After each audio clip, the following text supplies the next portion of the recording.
Good afternoon, everybody. It is Monday, April 12th, and I have some major changes to our very short list. And I also have the plug and play portfolios for this quarter. Well, they are focus stocks, so I'll get to that last actually. And then I'm actually going to start doing some individual videos and audio regarding each stock. So those will be going up on a pay service on YouTube and the podcast, but I'll embed them into the services. So if you are fundamental trends, you'll notice some gradual changes continuing with the website.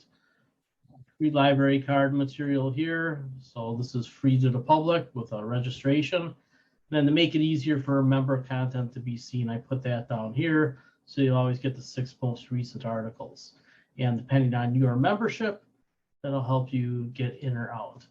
So did a major upgrade of the very short list, which you can see at both websites. So let's go through it real quick. I removed stocks where I thought they were dramatically overvalued for what I saw their future earnings being. And I also got rid of stocks that were dramatically overbought that essentially required like a 50% correction before they'd be great investments again. So I focused on getting rid of companies that were extremely overbought and extremely overvalued. Most of those had big rallies. A lot of them got way ahead of themselves. Some of them had changes to their business structure. And ultimately, I took a look at relative performance, and that is something that I talked about, I believe, with Meb Faber and with Julian Klimachko, which is an interview I did last week and should be published this week. He's a money manager in Canada. And relative strength essentially just means that something is outperforming the market. And we don't want to take single stock risk if we don't think what we own can really beat the market handily, because we can just beat the market by a few points with good asset allocation, and that will also reduce our risk. So with a good ETF asset allocation, we can beat the market by a few points, and we can do it with less risk. If we really want to generate wealth, we have to pick out stocks that can be great. And we do that not by taking more risk, but we want to find stocks that don't have a lot of risk, but have that something that could give it asymmetric gains. So some of those stocks will be big turnaround plays. Some of those stocks will be new technology. And really what we're looking for are things that are close to undervalued or really no more than fairly valued. They have a big upside component that the market doesn't either recognize right now or doesn't assign value to right now. And there aren't a lot of those out there. I would estimate no more than a few hundred out of 8 or 9 or 10,000 stocks, whatever there are out there nowadays. So we're talking 10% of the market, maybe 20% of the market is worth getting to know. And when we find those ideas, when we find these stocks that we think can be great or are already great, that's what we need to focus on. Because again, we can do pretty good with ETFs. So if we really want to beat the market by more than just a few points, we have to be pretty good about picking out our stocks. And the main thing we have to do is not set ourselves up for permanent losses. Volatility is one thing. Volatility doesn't bother me, but you don't want to have a permanent loss in a stock. And one of the things that you can get permanent losses is with using options on the buy side. So if you're buying calls or puts, you can suffer permanent losses, which is why I don't do a lot of call and put buying. And in fact, I've moved even further away from that in the current hot money meme of the day. I really have no idea what I'm investing in, but I'm going to buy it anyway because it's going up or down. And that makes trading harder when there's not a lot of rational thinking around the trade. It's just really chase, go. And in this liquid environment, those trades have held up pretty good until very recently. So let's go through some of the things I took off of the very short list. I took off Blackrock and Invesco, not because they're bad businesses, they're good businesses, but they're running into more competition. They've gotten pretty much benefit from consolidation, and that consolidation really is starting to move back in the other direction as small guys like, say, Meb Faber and all these other ETF startup firms are competing at the advisor level. Essentially, investment advisors are starting to compete with BlackRock and Invesco because they don't like the way they build the portfolios at one level, and at another level they figure, well, heck, if we're basically going to mirror these things anyway, we might as well collect that fee on our own clients and shove it out the door, and maybe we'll pick up more clients. So I think BlackRock and Invesco are both pretty much done as far as being great investments. Doesn't mean they're bad, just means that I don't see them beating the markets by all that much anymore. BlackRock's had a huge rally, Invesco has rebounded. They might get bought by a JP Morgan or something. I'm not saying that you have to dump them right now, but you're looking for exit opportunities because the huge upside is probably gone. I really don't want any of the big banks in general. Took JP Morgan off the list. I just can't see ever investing in them. If JP Morgan is a good investment, then Apple is 10 times that investment. Better balance sheet, better exposure to the economy, doesn't have oil loans. There's just very little reason to own a big bank. Goldman Sachs, you can guess that they're going to beat the market, but their edge, I think, has diminished in the last decade. They're not quite the insiders that they used to be, and it's harder for them to buy information in the internet age. It's hard for them to have an edge that's big enough to move the needle on such a big organization. And that's a common theme in a lot of these, is that when the organization gets huge, hard to move the needle. Travelers, same thing. They haven't beaten the S&P 500 for a very long time. If you're not going to beat the S&P 500, why own it? Kellogg's, same thing. We can get better dividends in better places.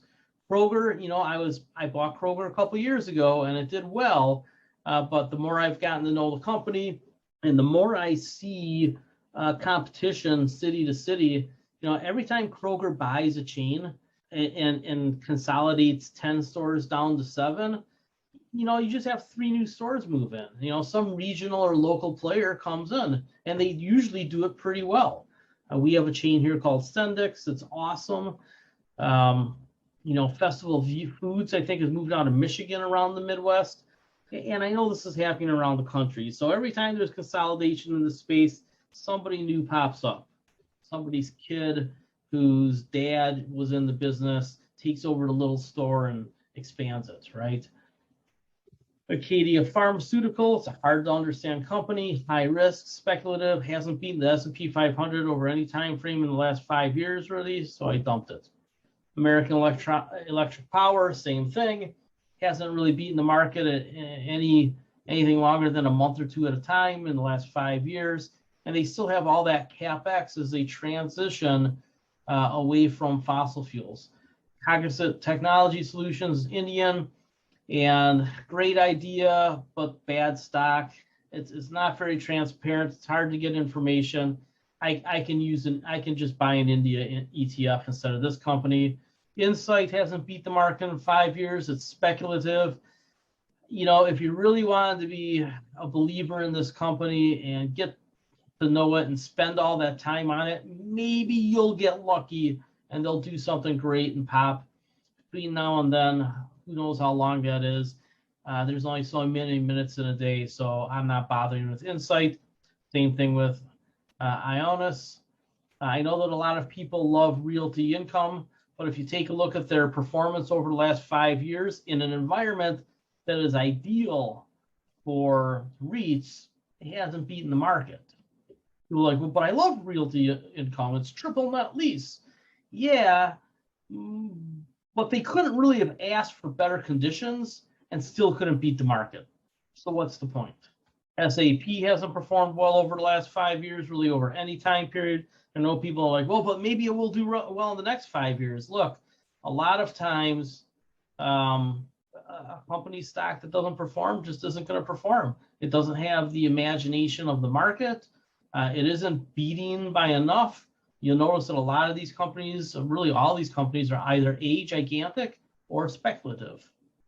The VSL hangers on are Verizon, McDonald's, Coca-Cola, 3M, Bristol-Myers, Gilead, Johnson & Johnson, Merck, Pfizer. And so you see a group of pharmaceuticals. None of them have really beaten the markets over the last 5 years. They're gigantic, but they all pay a dividend.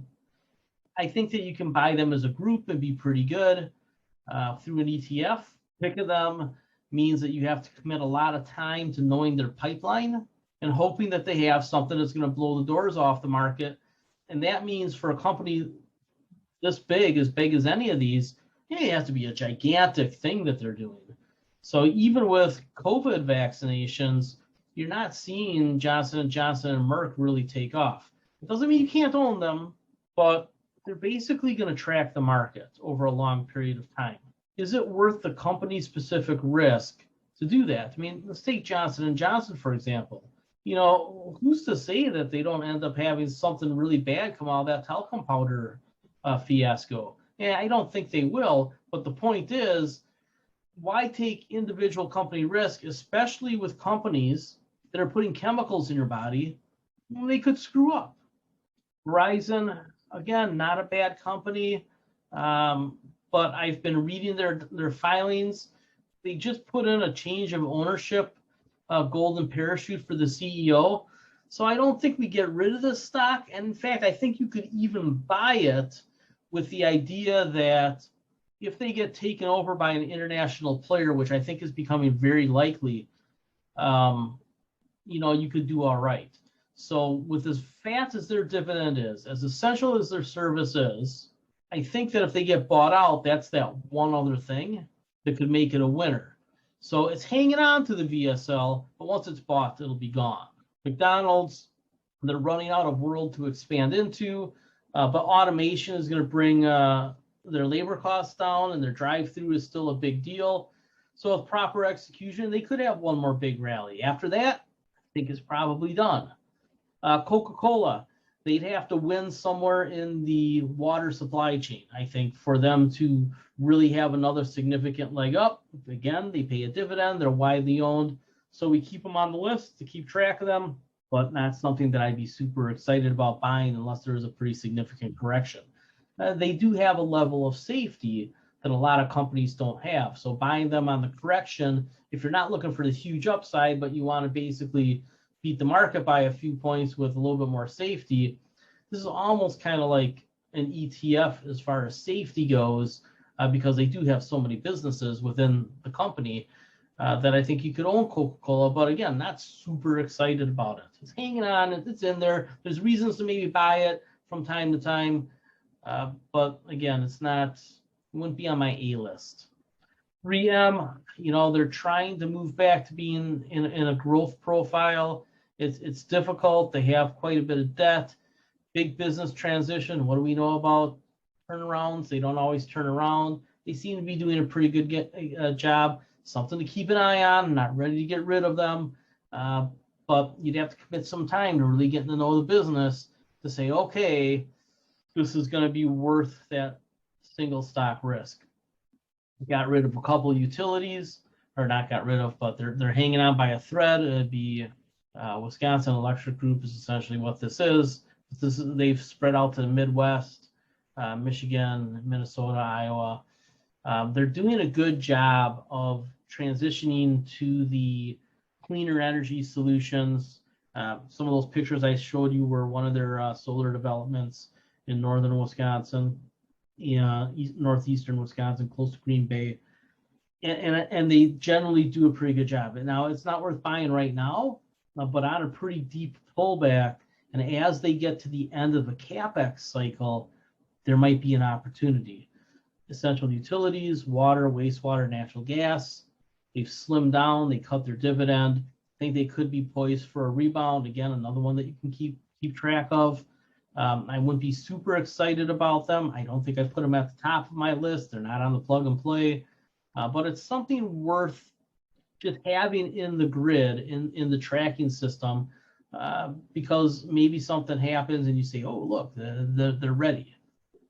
New VSL additions, AST Space Mobile, which was New Providence. We've talked about that quite a bit. And I wanted a couple of other space stocks. And I know that everybody thinks that the rocket launches are sexy and everything like that. However, that's not really what I'm interested in space. Rockets are consumables, they're expensive. And once all the satellites are up, what do, right? So what I want is I want the companies that own satellite arrays that can provide recurring income.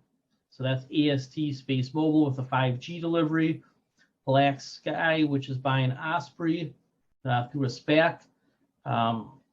They have the ability to collect data across the world, logistics, weather, all sorts of things. They use artificial intelligence and machine learning to do monitoring, to do imagery and analytics that businesses can use, businesses and governments can use all around the world, and they sell that data. About 1/3 is on recurring contracts, and 2/3 of it is, as they go. But think about the margins there. They can just keep selling data over and over. They can sell it to 10 different people, or they can sell it to one person and charge them 10 times as much, or one company charge them 10 times as much. So much like the software as a service, that's the model I was looking for, where they can add revenue without really adding big expenses. Spire NavSite is essentially a direct competitor of Black Sky, but this is a huge market, and there's going to be limited players. It'll end up being a bit of an oligopoly, so it's going to be difficult for prices to come down much. So this will be another winner in that space, and they're both right around $10 a share. So I think they're probably pretty worth taking a look at imminently. Jumia Technologies and Unity Software, I've had these on my radar a very long time, but they went through those spikes in price, and I just didn't want to put them on the list when they were really high. Now they've both come back, I think 20, 30, 40%. So Jumia, sort of an Amazon type of investment for Africa and the Middle East and a couple of European countries. And then Unity Software, remember I was talking about Oculus over at Facebook. Unity Software writes a lot of the virtual reality gaming, and it has in fact caught Mark Zuckerberg's attention. So I think this could be a buyout target.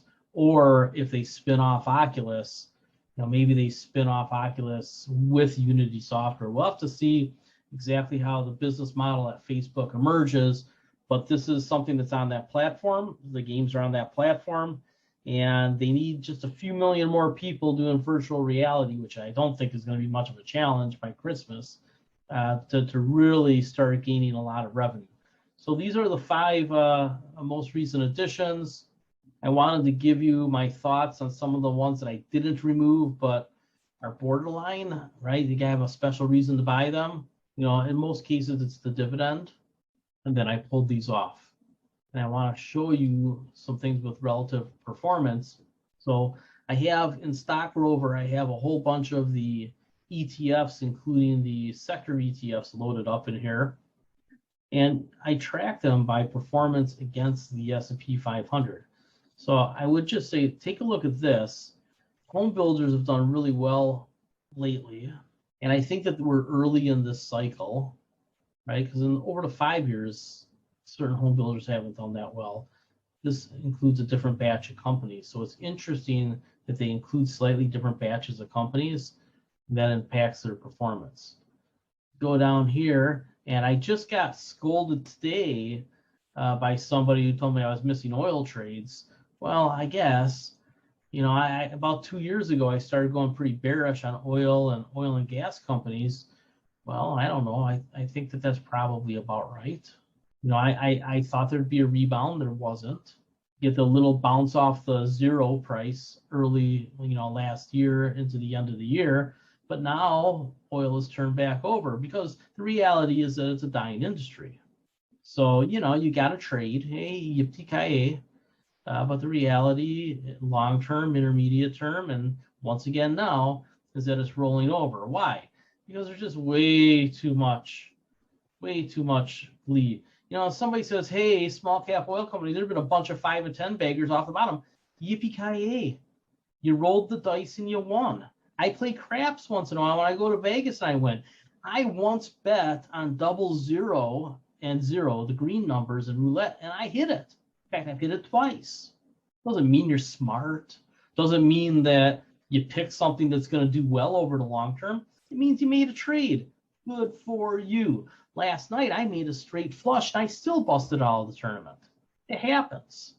So if you've made a bunch of money on an oil stock trade, don't be an imbecile, sell, because they're not going anywhere but down at some point. So when you take a look at relative valuation, the way that these numbers line up can give you some clues. Semiconductors, consistent winners over a long period of time. You buy the dips on semiconductors. Transportation is wavy, and right now it's just starting to point up. That's actually a very good sign for the economy. It doesn't mean the stock market will follow directly, but as the jobs picture comes back and incomes pick up, that means that there will probably be another rally in the stock market 3-6 months down the road or a year down the road, depending on how the rest of this year goes with legislation and all that stuff. So these numbers really tell you a lot, you know, as far as, you know, what's winning over longer periods of time, and then how you can buy them when they have a correction. Same thing applies to stocks. Relative performance is important. Is charts like this can help you pick out, you know, a big winner. So like this one at the top, I have no idea who they are. Cytodyne. I put them on the list at some point because they caught my attention. I don't remember. But over the 5 years, they basically tracked the S&P 500. But in the last 2 years, they screamed higher. Had a pretty significant pullback, and now they're moving up again. So this is probably a company that wouldn't be a bad idea to get to know just in case they're the next big thing. But then you come into names that you recognize better. Lam Research has done well over a long period of time. Home Depot, L Brands, right? You can rank it by 5 years and see who's really crushed the market. And again, these are companies that I've followed, and a lot of them I've invested in. Enphase, you know, we bought this in single digits, sold it in the 40s. Well, you know, made 500%, but missed the last couple hundred. Zynex, I don't remember why I put this on the list. Shopify, I've been in and out of.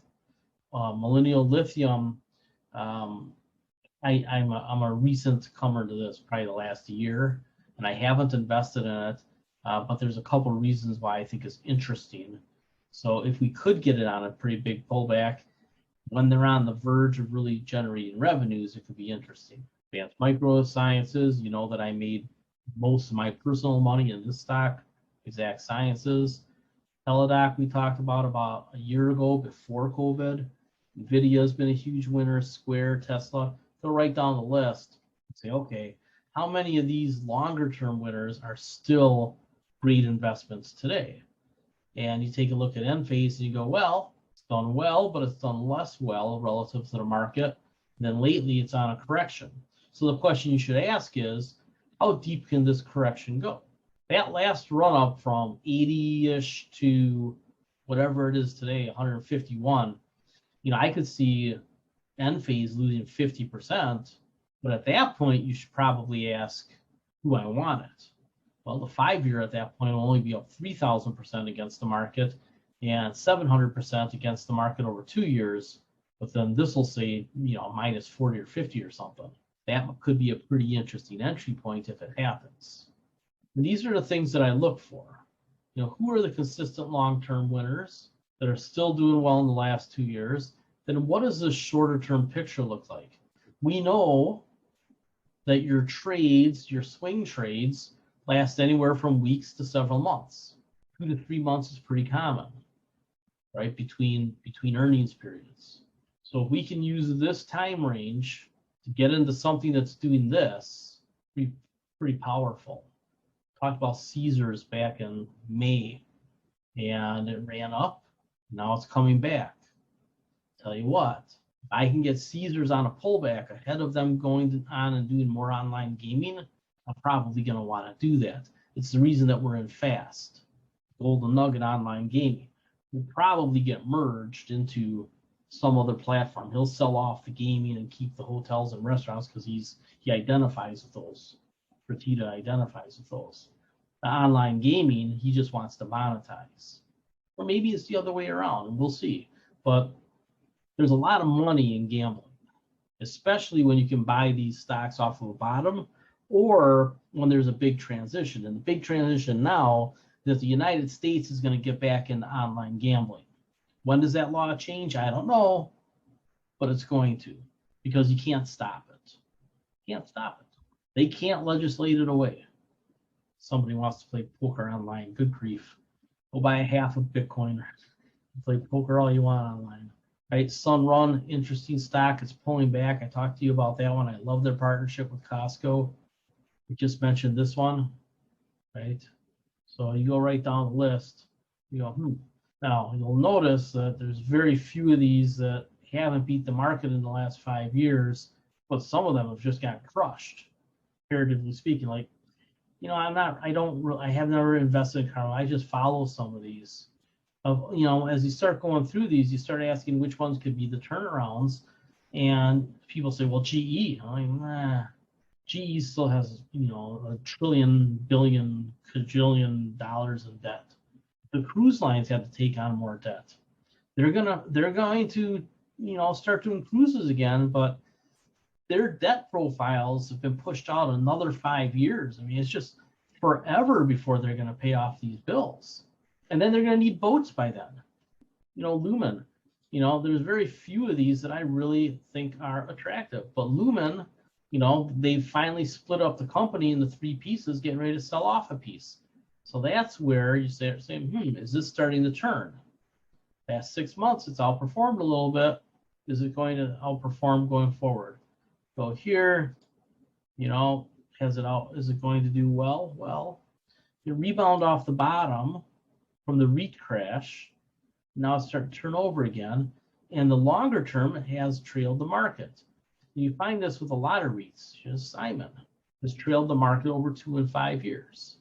You had a rebound off the bottom, and start to turn red. Is it going to keep turning red? Well, my anticipation is yes, because I don't think that they are really that great of a company. And every economic cycle, they run into another debt issue. And it's 3 times now in the last 20 years. So the same management has run into the same problem 3 times when the economy had a problem. So I guess when everything's great, they do well, but they don't weather storms very well. And we know that every now and then there's a storm. You just keep going through the list. One thing that you will find is that the REITs aren't really all that they're cracked up to be. They're just not. Even with the dividends, most of them lose to the S&P 500. So your real estate propaganda can tell you that they outperform, but the reality is virtually all money in real estate is made through redevelopment and a newer class of experiential investments. They just don't make that much money on the rents. And most of these REITs were created or expanded in an era when interest rates were coming down. Interest rates are done coming down. They're going to chop along for a long time. They can't arbitrage away costs anymore. And now we've got this big CapEx issue coming as just tons of real estate has to be redeveloped. It's not going to be the existing REITs that make that money because they'd have to borrow. They're going to sell off assets. And the people that buy those assets on the cheap and redevelop them into something that's more useful, that's who's going to make the money. And who's made the most money in real estate have been the software as a service companies and the back office operations, the technology-driven back office operations. So I think I can add, I have a different list here. Let's add a column. Let's add industry. I maxed out my columns. It's over here. Got moved. So we rank this by industry. You start to notice some pretty big trends. So we have all these REITs in here. And again, I don't advocate any of these, but I follow them. Just look at the 5-year returns. Notice this one. That's one of the ones that I like. Why? Because they redevelop industrial real estate, and we're going into what type of an era? An era where supply chains move back to America. So just take a look at all these REITs that don't beat the market over time. American Tower has, Lumber has, Crown Castle, right? There are not a lot of them out there. It's a myth that REITs are, as a group, great investments. There are good ones out there, but you got to pick and choose carefully. Take a look at Caesars. Take a look at MGM Resorts. In fact, MGM Properties should be on here. There we go. Newer REIT. This is one that I'm pretty high on. Again, why? Las Vegas and other places that have casinos and resorts, that they're running into constraints. A lot of places can't expand much anymore. So the players that are there are in a pretty enviable position, because somebody that wants to break in have to spend a lot of money. So when they sell an asset, they usually get a pretty good price. Store Capital, that's my play in the triple net space, and it hasn't even done that well. I'm expecting it to turn around, and so far it hasn't. Vici Properties, that's the Caesars, not exclusively Caesars. They just bought the Venetian, which is, I think, one of the best acquisitions ever. I'm not really sure why Sands wanted to exit the Venetian so badly. I know it's because they wanted to focus on Asia. I think that's probably a strategic mistake, because their big property with the Sands is Macau. And you know how I feel about Chinese stocks or Chinese influenced companies. So as we go through this, I'm monitoring a lot of these, but it's the ones that have good track records and then they get a pullback without any real discernible change in the business that I'm looking for. So again, I should probably do some reading on Xinex. Try, On Track is one that we just bought. So when you go to the VSL, you can see that I'm getting all the charts updated. This is color coded now. If it's red, it's not ready to be bought. Yellow, you can take a look at it. There's a handful of green ones that are at or below their bottom fishing. Most of them are REITs that are under 10 bucks. There's a couple others though, right? This one, highly speculative. Maybe it shouldn't be on there. So nothing's just screaming out to be bought, but Discovery is there. Liberty Sirius, Lumen Technologies, AT&T, Viacom. You've got some pretty serious communication stocks out there, and they pay some dividends. 6%, 2%, 7%, right? On the plug and play, you can go here to get the charts from now on. It was a time suck for me to put the charts in multiple places. This is simplified. So the VSL will have your charts, your top of the buy zone and bottom fishing. Should make it easy for you to do a quick glance. I have developed a new spreadsheet here, which I will download every month for 2 months prior. And this is just a trade tracker that I do in Stock Rover. So it should be pretty easy to follow along. I've got somebody helping me populate these, so these should be populated in April sometime. And here I'm just giving you the quick thoughts. What is the reason we're in certain stocks? What did I take out? Why did I do it? Why I added something? And I will tell you, I've been doing a ton of work on WeWork. It just came public, and even if it was priced at double what it should have been a year ago, it's down 75%, which means that it's half what it should be. And I've taken a look at their revenue streams, and one of the things that jumps out at me is that over half of their business is enterprise now. Big companies renting multiple spaces around the country from them versus having like 3 or 4 offices across the country. Now they have kind of pods, big companies, and their backing is pretty significant. These new investors are Starwood, Fidelity, Centurus, Insight, Blackrock. This is one that you should probably have in your portfolio, because I think it's probably going into the 30s in the next couple of years. And I think it's going to start kicking out a dividend. And it'll be choppy because shares are going to come out of lockup next year and the year after. So we'll have to be diligent on our selling calls and trimming and things like that. But I think their EBITDA numbers are just going to kill it. So based on just traditional valuations, unless coronavirus comes back, these guys are in really good shape. On track, we've talked about a number of times. I haven't filled these all in yet, but that's what I'm working on tonight. I'll have this out there, and have the companies that are basically close to buy prices. Right? I know that we've had companies that were really far away from the buy prices. We keep them on the VSL, but as far as this quarter, I want companies that look like we got a pretty good shot at being able to buy them. You know, stocks that need to come down 30, 40, 50% for us to buy them, I'm not going to focus on them. When they get closer, we'll flip them on here. We'll update.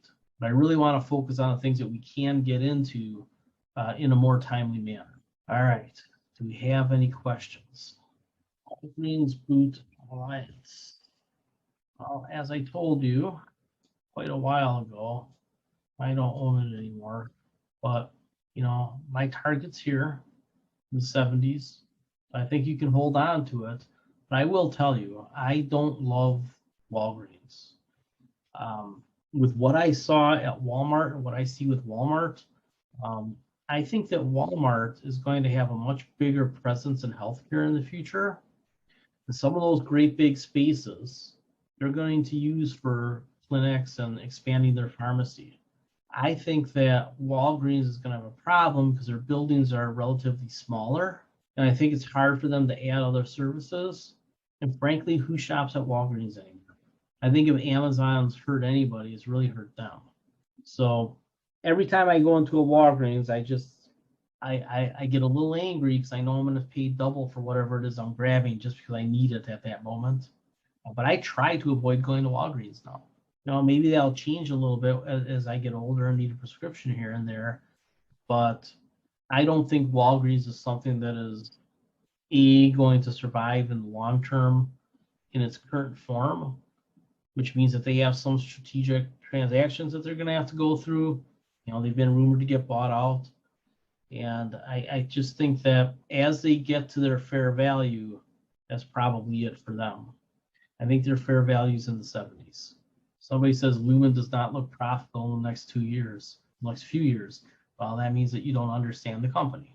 As soon as they sell the consumer division, they're a profitable company.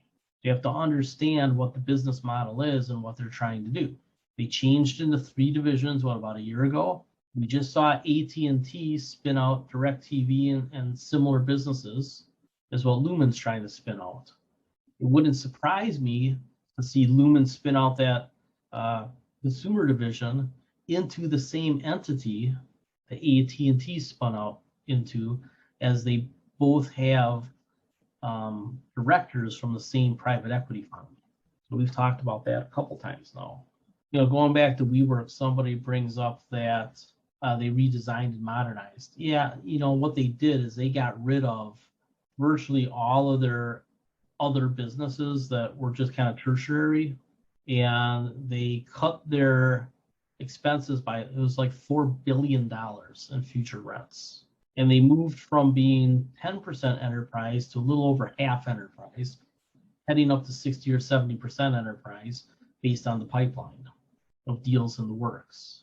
So when you take a look at what's going on with companies, you know, get beneath the surface, figure out what they're doing, and is it liable to work? And are the projections they're giving realistic? On Reddit, you know, they're calling WeWork a scam because they lost money on it. You know, apparently they lost money on it or something. I don't know why the Reddit people don't like it. But there is a group on Reddit that does. So we'll see who wins. Somebody recommended that I take a look at a company, C3. It's an AI company. It looks interesting. So I'm taking a look at the documents, company presentations, everything else. On the surface, it looks reasonable. And it came down in price a lot. So the question to ask is, how much are they really going to earn? Are they priced based on the correct level of earnings? Was this too high and this is too low? Somewhere in the middle makes sense. Or is what we have to figure out. Because the market does tend to go too high and too low. So you want to sell it when it's too high for earnings, buy it when it's too low for earnings. So it's got a pretty good, I think it's got a pretty good story, to be honest with you. So we have to figure out what the numbers are going to be. Somebody linked something for, yeah, I knew about this, and we'll see. We'll see if it works. Like I said, I think that Walgreens can run into the 70s, but then it becomes an execution issue, and then you have to measure CapEx. How successful will they be? I'd be trimming when it gets towards the 70s, and you really have to figure out how successful are they going to be. So far, we don't know right now. A lot of execution risk in the world. And between now and executing, competition can pop up. And I think competition for Walgreens is going to be Walmart. Now think about how successful Walmart has been in the last couple of years, starting to move online with Flipkart and everything else. If you go into a Walmart right now, you notice that the shelves are a little bit sparse because of the Suez Canal thing. But then you take a look at the space, especially around the pharmacies, and you're like, they clearly got the space to put in a walk-up clinic. And for sure, they have the space to do immunizations on the regular and different types of checkups. And given that telehealth is becoming more and more of a thing, they need to use even less of that space to make things work.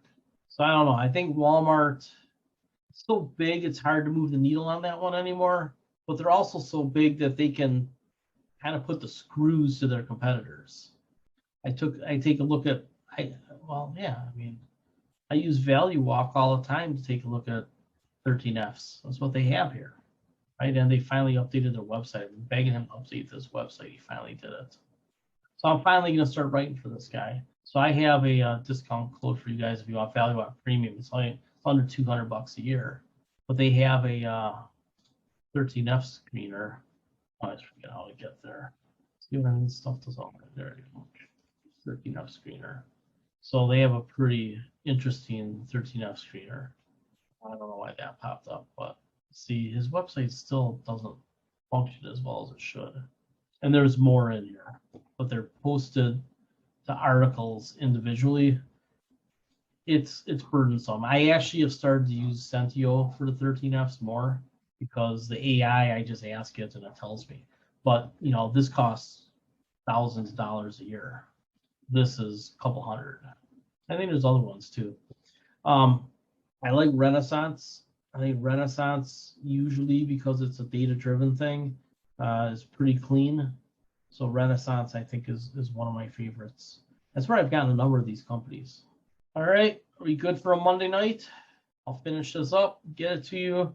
I'll take a look at AI. I don't know if I can get it on, I'll probably get it on the VSL, but I don't know if I have time to make it a buy anytime soon. I'll try to figure it out fast. So this is what we have to figure out. How much money are they going to make? I mean, it's a little company so far, 49 million. Okay? I will tell you, since I bought Sentio, I mean, I think you can see the pace that I'm moving right now with all of this. I mean, I'm doing at least triple the amount of work in the same amount of time. And I know that you really haven't gotten the meter too much, so I'll have her on maybe on Friday as my copy editor. I'm going to ask her on Wednesday if she wants to do more work. So we'll see if she's got time. If she does, not only are we going to really focus on some of the stuff that we have here, but because there's more paywalls going up around the internet, I think we're going to do more curated content. Basically, with all these subscriptions I have, I think we're going to start doing a lot of copy and pasting and then explaining what they were saying in the article. So, we'll pull several quotes and then we'll explain what they were talking about in the article or their piece of research. Because there's a lot of great research out there. I'm just telling you, one, you can't read it all without an AI. It just can't be done. If you don't have something that does this for you, you can't read it all. I'm not incredibly happy with Seeking Alpha for putting up that paywall, but you know what? Everybody else is doing it too. So I think having curated content, at least for people who are members to my services, and some of it will go up under the free library card at Fundamental Trends. So if you're watching and not a member of anything that I'm doing, it'll at least get a free library card because you'll get the curated content under our free content, all our free libraries card stuff, worth the price, which is 0. Yay, copy editors. I tell you what. All right, everybody have a good night. And we got a lot of puts that I think we can sell if this market opens up down tomorrow. So if you're a put seller, probably want to watch tomorrow's show. All right, take care.